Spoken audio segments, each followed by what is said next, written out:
আসসালামু আলাইকুম। Technique easy এডুকেশনের পক্ষ থেকে তোমাদের সবাইকে আমন্ত্রণ জানাচ্ছি অষ্টম শ্রেণীর আরো একটি নতুন ইংরেজি প্রথম পত্র ক্লাসে। আশা করি যে যেখানেই আছো ভালো আছো, সুস্থ আছো, টেকনিক ইজি এডুকেশনের পাশে আছো।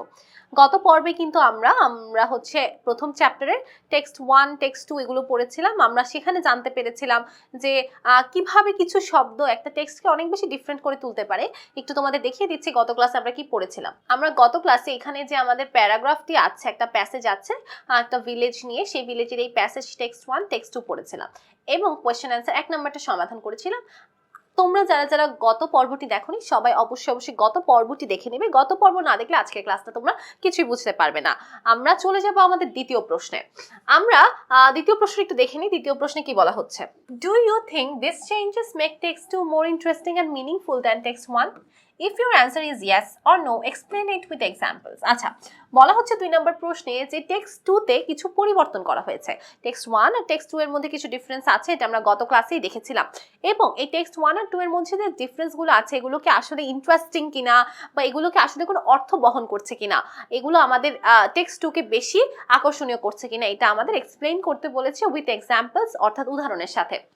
অবশ্যই আমরা জানি যে টেক্সট 2টা বেশি ইন্টারেস্টিং, কারণ এখানে কিছু এক্সট্রা শব্দ আছে, কিছু অ্যাডজেক্টিভ আছে, যেটা আমাদের অ্যান্সারটাকে বা আমাদের গ্রামের যে দৃশ্য আছে সেটাকে আরো বেশি স্পেসিফিক করছে, আমাদের ইনফরমেশনগুলোকে আরো বেশি পরিষ্কার করে তুলছে। আমরা একটু তাহলে অ্যান্সারটা দেখে ফেলি। অবশ্যই আমাদের অ্যান্সার হবে ইয়েস। তাহলে আমরা কিভাবে অ্যান্সারটা লিখবো?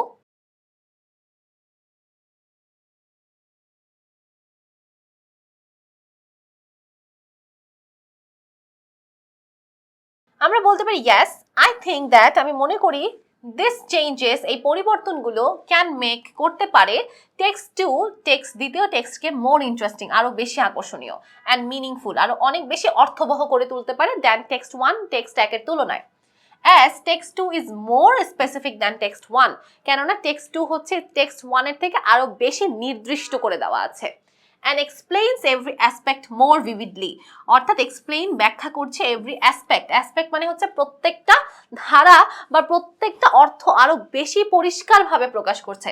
vividly মানে পরিষ্কারভাবে, ঠিক আছে? প্রত্যেকটা বিষয়বস্তু, every aspect explains more vividly, আরো বেশি পরিষ্কারভাবে ব্যাখ্যা করা হচ্ছে টেক্সট 2 তে। ফর এক্সাম্পল, উদাহরণ দিতে বলেছে, আমরা দিয়েছি, দেখো, in text 1 text 1 A it is said that, এটা বলা হয়েছে যে ম্যাঙ্গোজ আর ভেরি সুইট, আমগুলো অনেক মিষ্টি। বাট ইন টেক্সট 2 দ্বিতীয় টেক্সটে ইট ইজ মোর স্পেসিফিক, এটা আরো বেশি নির্দিষ্ট, দ্যাট যে ম্যাঙ্গোজ আর অ্যাজ সুইট অ্যাজ হানি, অর্থাৎ এখানে আমগুলোকে মধুর সাথে তুলনা করা হয়েছে। তাহলে আমরা বুঝতে পারছি যে আমগুলো কতটাই মিষ্টি যে মধুর সাথে তুলনা করা হয়েছে। দ্যাট মিনস এখানে তুলনা দিয়ে জিনিসটাকে আরো বেশি ইন্টারেস্টিং এবং মিনিংফুল করা হয়েছে। তাহলে অবশ্যই আমাদের অ্যান্সারটা হবে ইয়েস। আই হোপ আমরা অ্যান্সার বুঝতে পেরেছি।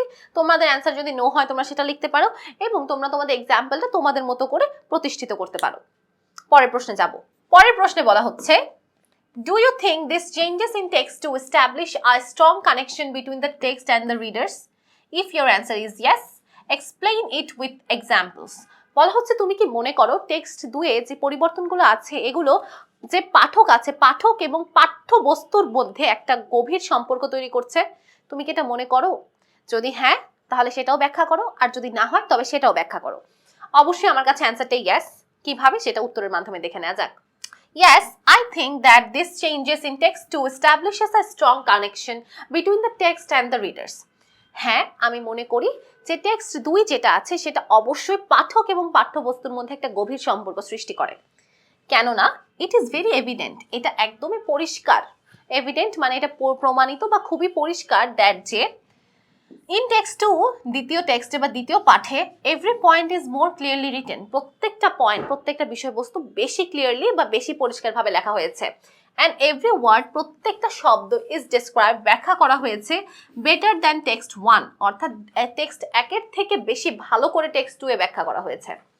দ্যাটস ওয়াই, সেই কারণে আর রিডার, একজন পাঠক, ক্যান আন্ডারস্ট্যান্ড, বুঝতে পারবে, এভরি পার্সপেক্টিভ মোর, আর অর্থাৎ একজন পাঠক প্রত্যেকটা বিষয়বস্তু আরো বেশি বুঝতে পারবে। তাহলে এখানে এটা ক্লিয়ার যে পাঠক যে জিনিসটা এখনো উল্লেখ করা হচ্ছে আরো ভালো মতো বুঝতে পারবে, কারণ সেখানে ওই জিনিসটা আরো ভালো মতো এক্সপ্লেইন করে দেওয়া আছে। তাহলে এখানে ওই শব্দগুলোর কারণে পাঠক জিনিসটা আরো ক্লিয়ারলি রিয়েলাইজ করতে পারবে। which will establish, যেটা সৃষ্টি করবে, a strong connection among the readers and the text, অর্থাৎ টেক্সটের মধ্যে এবং রিডার্সদের মধ্যে একটা ভালো সম্পর্ক সৃষ্টি হবে। ওকে, তাহলে আই হোপ আমরা বুঝতে পারলাম কেন। তাহলে আমরা পরের প্রশ্নে চলে যাই। ফর এক্সাম্পল দেখো, in text two a it is told that, এটা বলা হয়েছে যে night in village is as quiet as a sleeping baby, অর্থাৎ সেখানে রাতগুলো এতটাই নিস্তব্ধ, একদম একটা ঘুমন্ত বাচ্চার মতো। উইচ মিনস, এটা দিয়ে বোঝাচ্ছে that the night is very quiet, যে না রাতটা আসলে অনেক নিস্তব্ধ, অর্থাৎ নিস্তব্ধটাকে আরো বেশি ভালো মতো বোঝানোর জন্য একটা ঘুমন্ত বাচ্চার সাথে তুলনা করা হয়েছে। This example of sleeping baby, এই ঘুমন্ত বাচ্চার যে উদাহরণটা আছে, ক্রিয়েটস এ স্ট্রং কানেকশন, একটা গভীর সম্পর্ক সৃষ্টি করে between the reader and the text, অর্থাৎ পাঠক এবং পাঠ্যবস্তুর মধ্যে একটা ভালো সম্পর্ক সৃষ্টি করছে এই তুলনাটা। অর্থাৎ এটার মাধ্যমে এটা আরো বেশি ক্লিয়ার যে আসলে ওই পরিবেশটা কতটা নিস্তব্ধ। তাহলে আশা করি আমরা বুঝতে পেরেছি আমাদের 3 নম্বর প্রশ্নে কি বলা হয়েছে। পরের প্রশ্নে চলে যাব। 4 নম্বর প্রশ্নে দেখো, ডু ইউ থিঙ্ক, তুমি কি মনে করো, দিস চেঞ্জেস, এই পরিবর্তনগুলো হেল্প ইউ সাহায্য করেছে টু ক্রিয়েট, সৃষ্টি করতে আ picture of the village in your mind, অর্থাৎ তুমি কি মনে করো এই পরিবর্তনগুলা তোমার মনে একটা ভালো চিত্র তৈরি করতে পেরেছে গ্রামটার? অর্থাৎ এই এক্সাম্পলগুলা বা এই চেঞ্জগুলো না থাকলে তোমার মাথায় কি গ্রামের এত ক্লিয়ার একটা পিকচার হতো? অবশ্যই না। এখন বলা হয়েছে explain your answer with an example, একটা উদাহরণের সাথে ব্যাখ্যা করতে হবে। চলো করা যাক। খেয়াল করবে এখানে বলা আছে, yes I think this changes will help to create a picture of the village in my mind. হ্যাঁ, আমি মনে করি এই পরিবর্তনগুলো আমার মনে গ্রামের একটি ছবি তৈরি করতে পারবে। কেননা all the information, যতগুলো তথ্য দেয়া আছে about the village, গ্রামের বিষয়, is more specific, সেগুলো আরো বেশি নির্দিষ্ট in this text too, দ্বিতীয় টেক্সটে। ফর এক্সাম্পল, উদাহরণস্বরূপ দেখো, in text 1, text 1 A it is mention, এটা উল্লেখ করা হয়েছে দ্যাট যে দে হ্যাভ এন্ডলেস ক্রপল্যান্ড, তাদের অসীম ক্ষেত আছে বা অসীম ফসলি জমি আছে। অন দি আদার হ্যান্ড, অপরপক্ষে, in text 2, text 2 A it is mention, এটা ব্যাখ্যা করা হয়েছে বা এটা উল্লেখ করা হয়েছে দ্যাট যে দ্য ক্রপল্যান্ড ইজ কালারফুল, অর্থাৎ এখানের যে ক্রপল্যান্ডগুলো আছে সেগুলো কেমন কালারফুল, রঙিন। অর্থাৎ এখন আমি যখন ইমাজিন করব গ্রামটার কথা, তখন আমি শুধুমাত্র একটা ক্রপল্যান্ড বা ফসলি জমি ভাববো না, এখন আমার মাথায় এটা ক্লিয়ারলি আসবে যে ক্রপল্যান্ডটা শুধুমাত্র একটা ফসলি জমি না, এটা অনেক রঙিন। This information helps to create a more specific picture in mind, অর্থাৎ এই তথ্যটার কারণে আমার মাথায় বা আমার মনে একটা ভালো এবং একটা স্পেসিফিক নির্দিষ্ট চিত্র তৈরি হতে পেরেছে। যদি কালারফুল না বলতো, আমি হ্যাঁ কিছু একটা ভাবতে পারতাম, ফসলি জমি, সেটা লাল নীল সবুজ হতে পারতো, বাট যেহেতু এখানে কালারফুল বলাই আছে, দ্যাট মিনস এটা অনেক বেশি নির্দিষ্ট যে আমার কেমন একটা ফসলি জমির কথা ভাবতে হবে। তাহলে অবশ্যই টেক্সট 2টা কি করেছে, অনেক বেশি সাহায্য করেছে একটা ক্লিয়ার পিকচার নিজের মনে সৃষ্টি করার জন্য। তাহলে আই হোপ আমরা বুঝতে পেরেছি আমাদের এই প্রশ্নটিতে কি বোঝাতে চেয়েছে। আশা করি আমাদের প্রশ্নগুলোতে কারো সমস্যা নেই, এবং কারো যদি সমস্যা থেকে থাকে অবশ্যই লাস্ট পর্বটি দেখে আসবে। আমরা এর পরের অংশে চলে যাব। আচ্ছা, এবার আমরা চলে যাব 1.2.2 তে। আমাদের এখানে বলা হচ্ছে, read the following text in pairs or groups, discuss and write something or some qualities similar to the underlined words. Then share your responses with the class. Also explain why Habib compared the person's things in bold. বলা হচ্ছে নিচের টেক্সটটি পড়ো, জোড়ায় অথবা দলে underline করা শব্দের সাথে তুলনীয় কোনো ব্যক্তি, বস্তু, গুণ খুঁজে বের করো। তারপর তোমাদের উত্তরগুলো শেয়ার করো। এছাড়াও বোল্ড করা ব্যক্তি, বস্তু, গুণ এর সাথে তুলনা করার কারণ ব্যাখ্যা করো। তাহলে চলো আমরা আগে প্রথমে দেখে নেই যে আমাদের টেক্সটে কি বলা হচ্ছে এবং কোন শব্দগুলো বোল্ড করা আছে এবং কিসের সাথে তুলনা করা যেতে পারে। আই এম হাবিব, আমি হাবিব, আ প্রাউড বাংলাদেশি, একজন গর্বিত বাংলাদেশি। টু মি, আমার কাছে, my motherland is as dear as my parents, আমার মাতৃভূমি আমার কাছে একদম আমার মাতা পিতার মতোই প্রিয়। উই অ্যাচিভড আওয়ার ইন্ডিপেন্ডেন্স, আমরা আমাদের স্বাধীনতা পেয়েছি by sacrificing the lives of 30 lakh people, অর্থাৎ 30 লাখ মানুষের জীবন ত্যাগের মাধ্যমে আমরা আমাদের স্বাধীনতা পেয়েছি। Who were as brave as dash, অর্থাৎ এখানে আমাদের এই যে বোল্ড করা যে ফ্রেজটি আছে 30 লাখ পিপল, এই ফ্রেজটির সাথে কোনো এমন একটা জিনিসের তুলনা করতে হবে যেটা তাদের ব্রেভারিটাকে বা তাদের সাহসিকতাটাকে প্রকাশ করবে। আমরা বলতে পারি who were as brave as lion, অর্থাৎ যারা কি একদম সিংহের মতো সাহসী ছিল, কারণ জানি সিংহ কিন্তু সবচেয়ে সাহসী। তাহলে এখানে বলেছে ব্যক্তি, বস্তু বা কোনো গুণের সাথে, তাহলে আমরা লায়নের সাথে তুলনা করতে পারি যে অ্যাজ ব্রেভ অ্যাজ লায়ন। তারপর বলা হচ্ছে the red color of the circle of our flag is as red as dash, অর্থাৎ আমাদের যে পতাকা আছে পতাকার মাঝখানের যে বৃত্তটা সে বৃত্তটা লাল অ্যাজ ড্যাশ।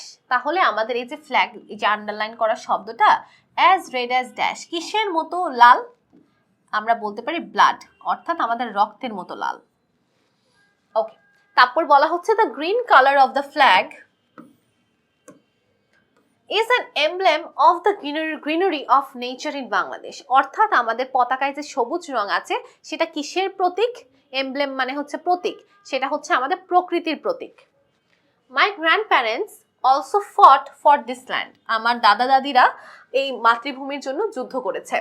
My grandfather, আমার দাদা, was as wise as dash। আচ্ছা, সে অনেক ওয়াইজ বা জ্ঞানী ছিল। এখন জ্ঞানী আমরা যে কোনো ব্যক্তি বস্তুর সাথে তুলনা করতে পারি। আমরা এখানে বঙ্গবন্ধু বলতে পারি সে বঙ্গবন্ধুর মতো জ্ঞানী ছিল। সে বঙ্গবন্ধুর মতো জ্ঞানী ছিল। হু ফেসড দ্য এনিমিজ, যে শত্রুর মোকাবেলা করেছে ব্রেভলি, সাহসিকতার সাথে। And blew আওয়ে a connecting bridge to our village. এবং আমাদের গ্রামের একটি যে ব্রিজ আছে সেটাকে ব্লিউ আওয়ে বা উড়িয়ে দিয়েছিল। Okay, my grandmother also help the Mukti Bahini of our locality with food. অর্থাৎ আমাদের এলাকায় যে মুক্তি বাহিনী ছিল তাদেরকে খাবার দিয়ে, শেল্টার বাসস্থান দিয়ে, অ্যান্ড ফার্স্ট এইড প্রাথমিক চিকিৎসা দিয়ে তাদের সহযোগিতা করেছে। As silently as dash.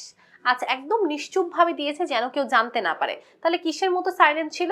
As silently as a sleeping baby. তাহলে আমরা বলতে পারি as a sleeping baby, as silently as a sleeping baby. In one face-to-face attack, they killed my 8-year-old aunt।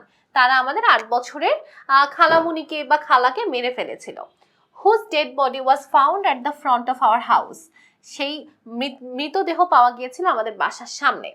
My father told me, আমার বাবা আমাকে বলেছিল that যে her face was as fresh as dash while burying।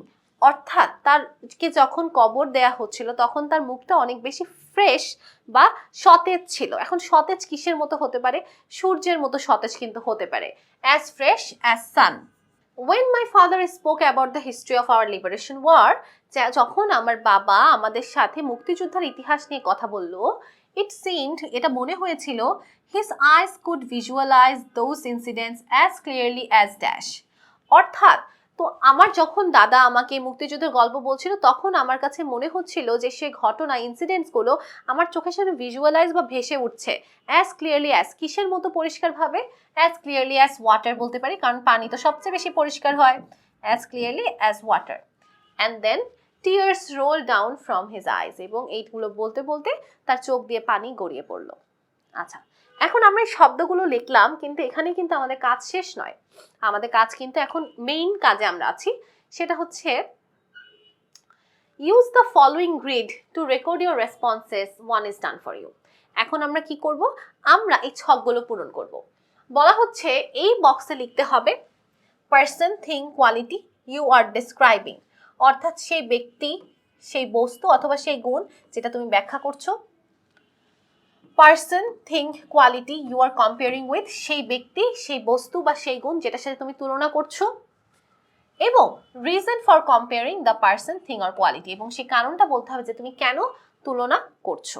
দেখো আমাদের এখানে প্রথম যেটা করে দেওয়া আছে সেটা হচ্ছে মাদারল্যান্ড। আমরা মাদারল্যান্ডকে তুলনা করেছিলাম কিসের সাথে? মায়ের সাথে। কেন? This comparison expresses the depth of his love towards his motherland। কেননা এই কম্প্যারিজনটা তার ভালোবাসার গভীরতা প্রকাশ করছে তার মাতৃভূমির প্রতি। ঠিক একইভাবে আমরা 30 লাখ মানুষের সাহসিকতাকে তুলনা করেছিলাম লায়ন বা সিংহর সাথে। কেন? কেননা this comparison expresses the bravery of 30 lakh people. কারণ এটা ব্রেভারি বা সাহসিকতা প্রকাশ করছে। কারণ lion is as brave as any other animal. কারণ লায়ন হচ্ছে সবচেয়ে বেশি সাহসী একটা প্রাণী। আওয়ার ফ্ল্যাগ, আমাদের ফ্ল্যাগের যে কালার ছিল সেটা রেড, ওইটাকে আমরা ব্লাডের সাথে তুলনা করেছি। কেননা the colour of our flag is red like the blood. কারণ আমাদের এই কালারটা কি একদম লাল, এবং এটা প্রকাশ করছে আমাদের ভাইদের আত্মত্যাগের কথা। The sacrifice of our brothers. My grandfather, আমাদের গ্র্যান্ডফাদারকে কাদের সাথে তুলনা করেছিলাম? অ্যাজ ওয়াইজ অ্যাজ বঙ্গবন্ধু, বঙ্গবন্ধুর মতো জ্ঞানী বলেছিলাম। কেন? Because the wiseness of Bangabandhu which is reflected in grandfather. কারণ বঙ্গবন্ধুর যে জ্ঞান আছে সেটা আমরা আমার গ্র্যান্ডফাদার বা দাদার মাঝে দেখতে পেয়েছি, এই জন্যই তুলনা করা হয়েছে। রিফ্লেক্টেড মানে প্রতিফলিত হওয়া। My grandmother. এখন গ্র্যান্ডমাদার একদম নিস্তব্ধভাবে মুক্তিবাহিনীর সাহায্য করেছে, তাদেরকে খাবার দিয়েছে বা আশ্রয় দিয়েছে, সেটাকে আমরা তুলনা করেছি স্লিপিং বেবি বা একটা ঘুমন্ত বাচ্চার সাথে। কেন? কারণ ঘুমন্ত বাচ্চা যতটুকু নিস্তব্ধ থাকে এতটুকু নিস্তব্ধ কিন্তু আর কোনো কিছুই থাকে না। দ্য স্যাক্রিফাইস অফ গ্র্যান্ডমাদার, এবং এই কম্পারিজন থেকে বোঝা যাচ্ছে যে গ্র্যান্ডমাদার, আমাদের যে দাদির কথা এখানে উল্লেখ আছে, সে কতটা আত্মত্যাগ করেছে বা কতটা ত্যাগ করেছে। 6 আছে হার ফেস। এখন হার ফেস ফ্রেশ ছিল, অনেক ফ্রেশ ছিল, তার মৃতদেহটা অনেক ফ্রেশ ছিল, সতেজ ছিল তার মুখমণ্ডলটা। সেটাকে আমরা সান বা সূর্যের সাথে তুলনা করেছি। কেন? Because the freshness and the shine of the face, অর্থাৎ সূর্যের যে ফ্রেশনেস আছে, সূর্যের যে ফ্রেশনেস আছে, সতেজতা, তারপর শাইন বা উজ্জ্বলতা আছে, সেই উজ্জ্বলতাই কিন্তু ওই মৃতদেহর মুখে ফুটে উঠেছিল। তাই আমরা এই জন্য সূর্যের সাথে তুলনা করেছি। ভিজুয়ালাইজ, অর্থাৎ সে যে দৃশ্যটা কল্পনা করেছে সেই কল্পনাটাকে আমরা পানির সাথে তুলনা করেছি। কেন? কারণ পানি যতটা ক্লিয়ার তার কল্পনাও ততটা ক্লিয়ার ছিল। তাহলে expresses the ভিভিডনেস of those incidents. ভিভিডনেস মানে ক্লিয়ারনেস, মানে একদম পরিচ্ছন্নতা প্রকাশ করছে যে ওই ইনসিডেন্ট বা ওই ঘটনাটা কত ক্লিয়ার, যে সেটা ভিজুয়ালাইজ করতে একদম পানির মতো ছিল। ঠিক আছে? তাহলে আই হোপ আমরা বুঝতে পেরেছি যে আমরা ব্যক্তি বস্তু গুণকে কোন ব্যক্তি বস্তু গুণের সাথে তুলনা করতে পারি এবং কেন করতে পারি। তাহলে আশা করি আমাদের এতটুকুতে আর কারো কোনো সমস্যা নেই। তাহলে আজকের পর্বটি আমরা এখানেই শেষ করছি। আমরা কোয়েশ্চেন অ্যান্সার সমাধান করেছি এবং আমরা কিছু ফিল ইন দ্য গ্যাপসের পাশাপাশি সেখানে তুলনার কারণগুলো দেখে ফেলেছি। তাহলে আশা করি আমাদের কারো কোনো সমস্যা নেই। যদি কোনো সমস্যা তোমরা মুখোমুখি হও অবশ্যই কমেন্ট করে আমাদেরকে জানাবে। সম্পূর্ণ ক্লাসটিতে উপস্থিত থাকার জন্য তোমাদের সবাইকে অনেক অনেক ধন্যবাদ। পরবর্তী ক্লাসের আমন্ত্রণ জানিয়ে বিদায় নিচ্ছি। সবাই সুস্থ থাকবে, সুন্দর থাকবে ও টেকনিক ইজি এডুকেশনের পাশেই থাকবে। আসসালামু আলাইকুম।